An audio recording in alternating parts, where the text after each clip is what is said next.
Bakunzi ba Mugagi Burundi turabaramukije bivana aho muherereye.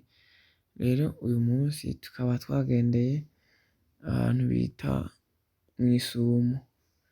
Mw'Isumo ni ukuvuga yuko n'ahantu hari amazi twavuga asuma, aho twovuga ari nka kasikade, aho akoroka ava ku mabuye agakorokera ku mabuye agakoroka kandi ava kuri ayo mabuye yakorokeye kaja ku handi.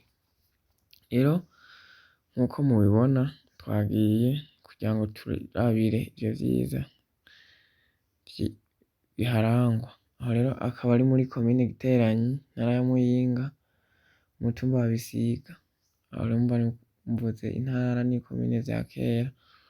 Rero tukaba twavuze tuti ntitwogenda tutaberetse ivyo vyiza, tuhagere twirabire.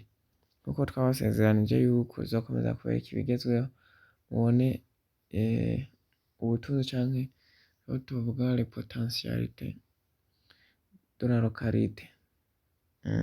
Rero tukaba twahishikiye aho twasanze amazi asuma cane, aho uwahakuriye arimwo aratwiganira ukuntu bahoze boga amazi yaho, aho hari n'uwigeze kuhasiga ubuzima anyereye kw'ibuye ryaho. Rero murabona ni amazi menshi cane, ni amazi atari make, aho nk'umuntu avuze ayakoreshe ibindi bikorwa yoguma yabikoze, aho novuga nk'umuyagankuba, akagira ico twita barrage, aho yobanza avuze agire kugira ngo amazi aze yegeranye, yogira nka lac de retenue akaza yoroshe kugira ngo ashobore kuzunguriza barrage. Rero iyo amanutse amanukiye epfo muri iryo soko. Rero murabona yuko ari ibintu vyiza cane, ni ibintu vy'akarorero, ndetse usivye no kuba wogiramwo barrage, urashobora no kuvuga ati aha hantu ndahagize ndahubatse nkahagirira aménagement, hoba ahantu h'iratiro, ikaba site touristique nkuko mubibona, hoba horoshe kuko kandi ndabona ndibaza hokundwa kuko ni ibintu bitangaje kubona amazi angana uku akoroka ava ku mabuye, kandi waraba ugasanga ayo mazi ava imusozi, isoko ryayo riri imusozi hejuru cane gose, aho twovuga yuko yoba iri kuri altitude itari ntoya.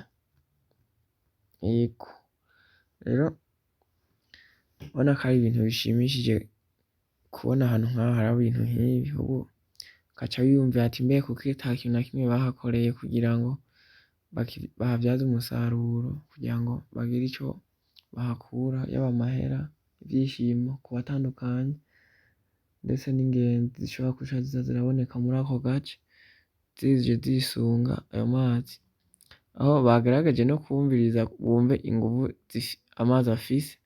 Yari afise inguvu nyinshi, aho bavuga bati mbese nk'aha hoho asa n'ayegeranye koba ari ugukozako canke kugira iyo barrage.